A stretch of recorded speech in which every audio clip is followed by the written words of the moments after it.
Malaysia সরকারের ঘোষণা অনুযায়ী ভিসা পাওয়া বাংলাদেশি কর্মীদের দেশটিতে প্রবেশের শেষ দিন ছিল গত ৩১ মে।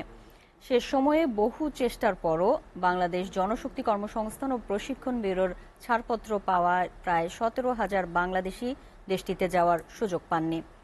রাতে অফিসার্স ক্লাবে আয়োজিত বিদেশি জনশক্তি প্রেরণের সমস্যা ও সম্ভাবনা ও করণীয় শীর্ষক আলোচনা সভায় বক্তারা এসব কথা বলেন। নির্ধারিত সময়ের মধ্যে দেশটিতে কর্মী পাঠাতে না পারার ব্যর্থতার দায় নিতে নারাজ দেশের রিক্রুটিং এজেন্টদের সংগঠন বায়রা। তাদের দাবি, শ্রমিকদের মালয়েশিয়া যেতে না পারায় দায় সিন্ডিকেটের। বায়রা এর দায় নেবে না। সিন্ডিকেটের কারণে সব রিক্রুটিং এজেন্সি মালয়েশিয়ার কর্মী পাঠাতে পারেনি। সরকার মালয়েশিয়া যাওয়ার খরচ ৭৮,৯৯০ টাকা নির্ধারণ করলেও তাদের কাছ থেকে ৬.৫ লাখ টাকা পর্যন্ত নেওয়া হয়েছে।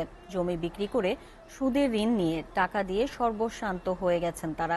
এখন তাদের টাকা ফেরত দিতে হবে। সভায় প্রধান অতিথির বক্তব্য রাখেন বায়রার সাবেক সভাপতি MAH সেলিম, বায়রা যুব মহাসচিব ফখরুল ইসলাম সহ অনেকে।